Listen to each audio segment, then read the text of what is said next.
টুকাই ও mini নামের দুটি দুষ্টু মিষ্টি বিড়াল ছিল। টুকাই যেমন দুরন্ত ছিল, মিনি ঠিক তেমনিই শান্ত ছিল। একদিন দুজনে বসে গল্প করছিল। হঠাৎ তারা দুজনে ঠিক করল, আজ তারা মাছ খাবে। এই শুনে টুকাই লাফালাফি শুরু করে দিল। তারপর কথামতো দুজনে বেরিয়ে পড়ল মাছ খাওয়ার উদ্দেশ্যে।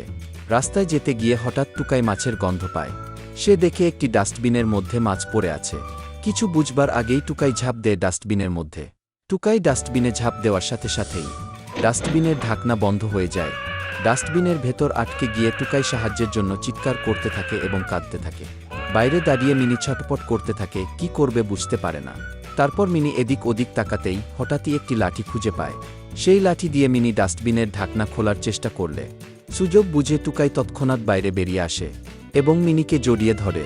টুকাই বুঝতে পারে আজ যদি মিনি না থাকত তাহলে কি বিপদে পড়তে হতো তাকে।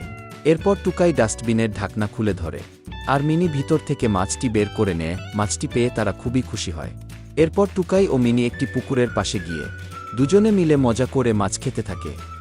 ভিডিওটি ভালো লাগলে দয়া করে লাইক, শেয়ার ও সাবস্ক্রাইব করে দেবেন।